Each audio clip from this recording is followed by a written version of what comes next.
السلام علیکم ورحمۃ اللہ وبرکاتہ۔ اعوذ باللہ من الشیطان الرجیم، بسم اللہ الرحمن الرحیم۔ انما یرید اللہ لیذہب عنکم الرجس اہل البیت ویطہرکم تطہیرا۔ جی ناظرین، آج ہم جس حوالہ سے گفتگو کرنے جا رہے ہیں وہ ہے نبی پاک صلی اللہ علیہ وآلہ وسلم کے اہل بیت۔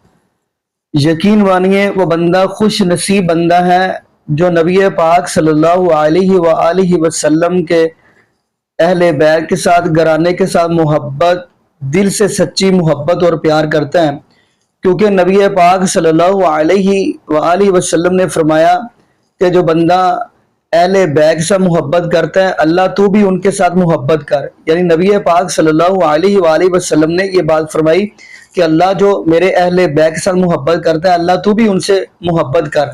تو ناظرین، کتنی بڑی خوش نصیبی کی بات یہ ہے کہ جب بندہ نبی پاک صلی اللہ علیہ وآلہ وسلم کے اہل بیت سے محبت کرتا ہے اور اللہ بھی ان سے محبت کرے۔ دنیا دار بندہ اگر کسی کوئی M P A M N A ہو کہ دنیا دار بندے سے کہ وہ M N A M P A پیار کرے تو بندے کے پاؤں زمین پہ نہیں لگتے۔ تو ناظرین، وہ بندہ کتنا خوش نصیب ہے جس سے آسمان والا رب محبت کرے۔ تو خیر ناظرین، جس حوالہ سے گفتگو کرنے جا رہے ہیں وہ یہ ہے کہ سوال و جوابوں کی نشست جاری ہے، یعنی کیسا سمجھ لیں، سوال جواب ہو رہے ہیں۔ تمام علماء تشریف فرما ہے جن کے اندر شیعہ ذاکر بھی ہے، مفتی حنیف کراچی حفظہ اللہ اور بھی دیگر ہیں، ان کے اندر قاری خلیل الرحمن حافظہ اللہ تعالی سے سوال ہوا ہے کہ ہر وقت آپ کے اوپر ہی یہ الزام کیوں لگتا ہے کہ معاذ اللہ اہل بیت کے ساتھ اہل حدیث محبت نہیں کرتے، استغفر اللہ۔ تو اس کا جواب قاری خلیل الرحمن حفظہ اللہ نے بڑا ہی اہم دیا، کہتے ہیں کہ ہر وقت ہمارے اوپر ہی الزام لگتا ہے، ورنہ ہم سے زیادہ اہل بیت کے ساتھ محبت کون کر سکتا ہے۔ انہی کی زبانی وہ گفتگو فرماتے ہیں۔ پھر انشاءاللہ ناظرین اسی واللہ سے ہم بھی گفتگو کریں گے، تو آگے ناظرین مل کے گفتگو استراب ہے۔ تو میں آپ کے سامنے سوال رکھ کے دیکھ لیتا ہوں۔ قاری خلیل الرحمن صاحب ایسا کیوں کہتے ہیں کہ اہل سنت عشاق ہوتے ہیں اہل بیت رسول کے اصحاب کے، اہل تشیع بھی عشاق ہوتے ہیں اہل بیت اطہار کے، اہل حدیث کہاں کھڑے ہوتے ہیں؟ جبکہ ہم نے یہ سوچ لیا، سن لیا کہ قرآن بھی اہل بیت کے حوالے سے ایک پیاری گفتگو کر رہا، آیات کا مجموعہ ہے، احادیث میں بھی کثرت سے روایات ہوئی ہیں۔ تو پھر ایسا کیوں عوام سوچتی ہے یا ایسا کیوں مزاج جاتا ہے کہ اہل حدیث تو ہمیشہ دشمنی رکھتے ہیں اہل بیت سے؟ ابھی ایک آڈیو لیک ہوئی آپ کے سامنے۔ آپ نے اہل حدیث کو اہل سنت سے الگ کیوں کیا؟ یہ میرا آپ پر اعتراض ہے، سوال بھی نہیں، اعتراض۔ ٹھیک۔ اس لیے کہ اہل تشیع کے مقابلے میں دیوبند، بریلوی مکتبہ فکر اور اہل حدیث یہ تینوں اہل سنت کہلاتے ہیں۔ اچھا مفتی صاحب ایسے ہی ہے مفتی نعیم صاحب؟ جی عمومی طور پہ یہی مزاج ہے، اور اہل حدیث اہل سنت ہی کہلائیں گے جب تقابل کی بات، ویسے تو تقابل ہونا ہی نہیں چاہیے، لیکن بہرحال ہم سب جو ہے وہ ظاہر ہے اگر بہت ہی براڈر اہل حدیث کوئی جملہ نہیں ہے، پھر اہل سنت ہی ہے۔ دوسری بات یہ ہے کہ عمومی طور پر ایسا کہا جاتا ہے، میرے مسلک کی تائید تو مجھ سے پوچھیں گے نا، کہ ان سے تو مکتبہ بریلویہ کی پوچھیں گے نا۔ اہل سنت تو وہ ہے نا اصل میں، اہل سنت الجماعت۔ یہ بھی دوسرا غلطی کر رہے ہیں آپ۔ اچھا ٹھیک ہے کہ اہل سنت وہ ہیں، تو آپ نے اکثر اہل سنت نہیں کہتے نا، اس کا مطلب یہ ہے کہ آپ نے دیوبندی اور اہل حدیث دونوں کو نکال دیا۔ نہیں نہیں، ایسے کیسے نکالا؟ اہل حدیث کو ذرا الگ اسپیشل۔ یہ دوسری غلطی ہے جو آپ نے دھیرے دھیرے ٹھیک کرنی ہے، اور اسی پروگرام میں ٹھیک ہے۔ اس لیے تو سوال پوچھ لوں کہ تینوں مکتبہ فکر اہل تشیع کے مقابلے میں اہل سنت کہلاتے ہیں۔ اچھا، اب رہی یہ بات کہ کسی بندے نے ایسا کہا، آپ کو یہ کیسے پتا چلا کہ وہ اہل حدیث ہے؟ سننے میں آیا، میں نے کہا عوامی مزاج ہے، لوگ کہہ رہے ہیں کہ ان کی کسی سے نسبت ہے، تعلق ہے۔ اب میں کہوں گا کہ آپ سنی ہیں۔ صحیح ہے، ٹھیک ہے۔ اب میں کہوں گا کہ آپ سنی ہیں، الحمدللہ۔ جب میں وضاحت کروں گا تو آپ الحمدللہ واپس لیں گے۔ آپ کہہ رہے سنی سنائی پہ جا کے سنیں؟ جی ہاں۔ تو اس کا مطلب پوری عوام سنی سنائی پہ چل رہی ہے؟ دو بات، یہ تو آپ نے اہل سنت کے لیے غلط بات کہہ دی ہے۔ اہل سنت الگ چیز ہے، سنی ہے۔ سنی یا تو وہ جو سن کے سن ہو چکا ہو، یا اللہ، نمبر ایک، سنی کو ایسا کہہ رہے ہیں۔ اور نمبر دو، سنی سنائی پہ رہتا ہو۔ جو کتاب و سنت پہ رہتا ہو وہ اہل سنت ہے، اہل الحدیث ہے۔ وہ صرف سنی کی اصطلاح یہ اتنی زیادہ اچھی نہیں، اہل سنت بہترین اصطلاح ہے۔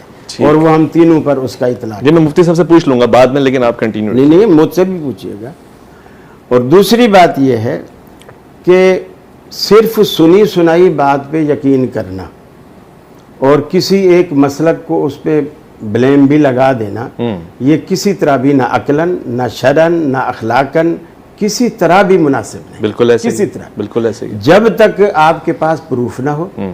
اور دوسری بات, اہل بیت کی توہین کرنے والا یا صحابی کی توہین کرنے والا, میں سمجھتا ہوں وہ اہل حدیث تو کیا, میں اسے مسلمان بھی نہیں سمجھتا. بہت اچھا, بہت اچھا, ماشاءاللہ. اس لیے کہ کسی بھی گستاخ کا کوئی مذہب یا مسلک نہیں ہوتا ہے, اور کسی بھی مسلک میں گستاخی کی گنجائش نہیں ہے. تو بات ہی کلیئر ہو گئی آگے کے لیے بھی. اب آپ دیکھیے, میں آپ کو مثال دوں.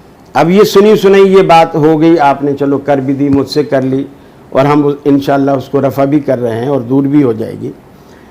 ایک بات پچھلے سال ہوئی, اور وہ ہوئی اسلام آباد میں. بندہ کر کے بھاگ گیا. مجھے خود شہیدی صاحب کے الفاظ یاد ہیں. شہیدی صاحب نے کہا ہم بالکل اس کو کنڈم کرتے ہیں, ٹھیک ہے, اور اسے غلط کہتے ہیں, اور ہم اس کی مذمت کرتے ہیں.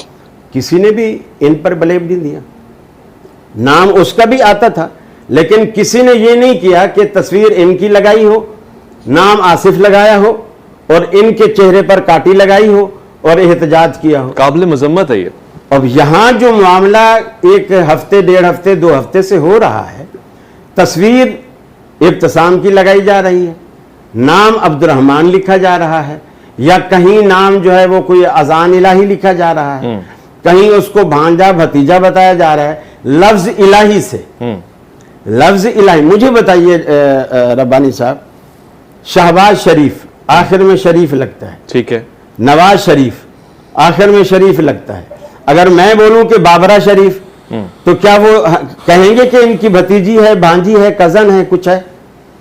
کیا دور کی مثال آپ نے. لفظ شریف لگانے سے تو رشتہ قائم نہیں ہوگا. دونوں کی فیلڈز بھی الگ ہیں ویسے, یہ تو ایک معلم ہے شاید, خطیب ہے, نہیں ہے نا, کچھ بھی نہیں. سبب کے اصل موضوع کی طرف آئے, اصل سوال ہمارا اہل بیت کے حوالے سے. کچھ بھی نہیں ہے, ہم کسی اور طرف نکل گئے. وہ کچھ بھی نہیں ہے. صحیح ہے, اس کو کنڈیم تو کرتے ہیں. بالکل 100% میں کہہ رہا ہوں, اسے اہل حدیث تو کیا, اسے مسلمان بھی نہیں مان سکتا, وہ ہمارا ہے ہی نہیں. ٹھیک ہے, اب میں سننا چاہتا ہوں حضرت امام موسیٰ کاظم کون ہے. آپ اپنی معرفت کا ذرا اظہار بھی کیجیے گا, مجھ ناچیز کو بتائیں, آپ کی شخصیت پر روشنی ڈال دیں.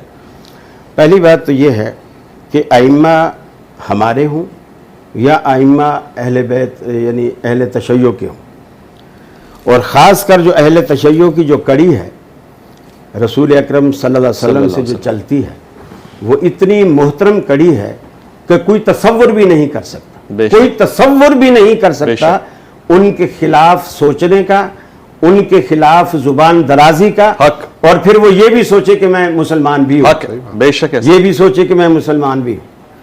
سوال یہ ہے کہ جس طرح کے اب یہ پروگرام ہے ماشاءاللہ اتحاد کا, اتحاد امت کا, اور آپ نے عنوان بھی دیا, مجھے اس عنوان پہ بھی اعتراض ہے. اچھا, میں آنے کا انتظار کر رہا تھا. آپ نے جو عنوان دیا, آپ نے خاص ایک چیز کو ظاہر کیا, ہمیں کیوں نکال دیا اس میں سے؟ ہمیں کیوں نکالا اس میں؟ اس عنوان میں آپ لکھتے اہل بیت اور اصحاب رسول صلی اللہ علیہ وسلم کے فضائل و مناقب. آپ کہاں نکلے اس میں؟ ہم نکل گئے نا. کیسے؟ اس لیے کہ آپ نے یہ تقسیم کر دی کہ اہل سنت والے صحابہ والے ہیں اور شیعہ والے جو ہیں اہل بیت والے ہیں. آپ نے یوں تقسیم کیوں کی؟ کہاں کی؟ اہل بیت والے آپ نے نام میں کر دی. کیسے کر دی؟ اہل بیت لکھا. آپ اصحاب رسول, آپ نے اصحاب رسول کیوں نہیں لکھا؟ نہیں, اصل میں ایک واقعہ ہوا ہے. نہیں کیوں؟ میں آپ کو بتاتا ہوں, اب ذرا مجھے موقع دیجیے گا. ایک واقعہ ہوا اسلام آباد میں, ہم نے پروگرام کیا اصحاب رسول کی شان, ان کے مناقب فضائل. تو کیا ہم نے اہل بیت سے دشمنی کر لی؟ آج ایک واقعہ ہوا اہل بیت کے خلاف, تو ہم نے اہل بیت اس وقت بھی اصحاب. مجھے یہ سمجھ نہیں آ رہا کہ اہل بیت سے کیا دشمنی ہے. ربانی صاحب, اگر صرف اہل بیت کا نام لکھیں تو آپ نکل جائیں گے. اس وقت بھی اہل بیت و اصحاب رسول, اس وقت بھی یہی اصحاب رسول کا پروگرام تھا ہمارا, اس میں بھی اہل بیت کے لفظ موجود تھے. اصحاب رسول کا پروگرام تھا. ہم چلیں سب آگے دونوں پہ بڑھتے آگے اکٹھے بڑھتے پروگرام. اگر آپ کہہ رہے ہیں کہ صرف اہل بیت کا نام لگا کے آپ سے دشمنی کر دی ہے تو پھر میں آپ کی جملہ ایسے لے لیتا ہوں. ہم سے دشمنی نہیں ٹھیک مفتی صاحب اب میں یہ کہہ معاملے کو رہا ذرا ہوں سلجھاتے ہیں کہ آپ یہ تاثر کیوں دے رہے نہیں، ہیں ہرگز کہ یہ اہل بیت والے ہیں اور یہ صحابہ نہیں، والے میں ہیں. تو آپ کو بلا کے صرف تاثر یہ دے رہا ہوں کہنا کہ آپ اہل بیت والے ہیں. آپ یہ تاثر دیں یہ تینوں اہل بیت والے ہیں اور تینوں صحابہ والے. الحمدللہ الحمدللہ ایسے ہی تاثر ہے رحمان صاحب مفتی صاحب قاری صاحب. جبکہ حضرت شہیدی صاحب کی تو تنظیم کا نام ہی وحدت امت واحدہ امت واحد امت واحدہ نہیں وہ نہیں وحدت المسلمین کی بات کر رہے ہاں وحدت المسلمین. وحدت المسلمین. تو وحدت المسلمین جبھی ہوگی جب مسلمانوں کے سارے جتنی بھی مقدسات ہیں صحیح صحابہ میں سے ٹھیک ہے واضح ہو گیا. وہ مدینہ ہے وہ مکہ ہے وہ چاہے حضرت حسین کا مزار ہے ٹھیک ہے چاہے سیدنا علی المرتضیٰ کی وقت ہے کوئی بھی مقدسات میں سے ہیں آپ سب کو شامل کریں سب شامل کریں گے تو پھر یہ وحدت المسلمین والی ایک کڑی جڑے گی. جی ناظرین آپ نے یہ ویڈیو مناظر فرمائی.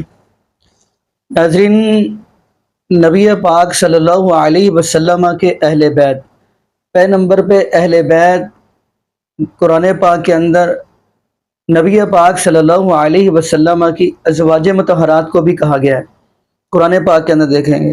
لیکن ناظرین ایک جملہ اور کہہ دوں قرآن ہی حدیث ہے اور حدیث ہی قرآن ہے.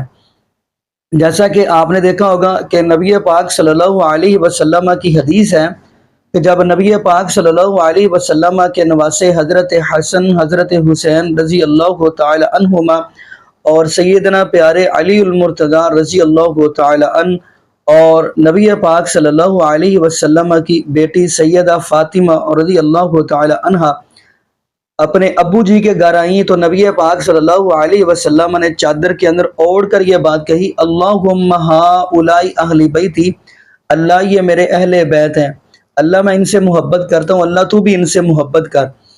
تو ناظرین یہ نبی پاک صلی اللہ علیہ وسلم کا فرمان ہے.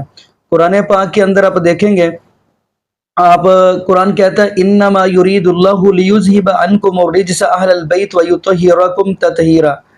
تو ناظرین اگلی بات ہم کرتے چلیں. اگلی بات یہ ہے کہ اگر آپ سورۃ القصص دیکھیں گے سورۃ القصص کے اندر اللہ رب العالمین نے نبی موسیٰ علیہ السلام کی امی جان کو اہل بیت کہا ہے یعنی ماں کو اہل بیت کہا ہے. اس کے اندر اگر آپ سورۃ الہود کا مطالعہ کریں گے سورہ ہود کے اندر اللہ رب العالمین نے نبی ابراہیم علیہ السلام کی بیوی حضرت سائرہ کو اہل بیت کا ہے. جیسا کہ آپ دیکھیں گے قرآن پاک کی آیت ہے وَلَقَدْ جَاءَتْ رُسُلُنَا إِبْرَاهِيمَ بِالْبُشْرَى قَالُوا سَلَامًا قَالَ سَلَامٌ فَمَا لَبِثَ أَنْ جَاءَ بِعِجْلٍ حَنِيذٍ. اس آیت سے آپ دیکھیں گے جب نبی ابراہیم علیہ السلام کے گھر مہمان آئے فرشتے آئے تھے انسانی صورت کے اندر تو نبی ابراہیم علیہ السلام نے جلدی سے بچڑا ذبح کر کے گوشت بنا کے خیر آگے رکھ دیا. اب وہ کھاتے ہی نہیں ہیں. فَلَمَّا رَأَىٰ أَيْدِيَهُمْ لَا تَصِلُ إِلَيْهِ نَكِرَهُمْ وَأَوْجَسَ مِنْهُمْ خِیفَةً.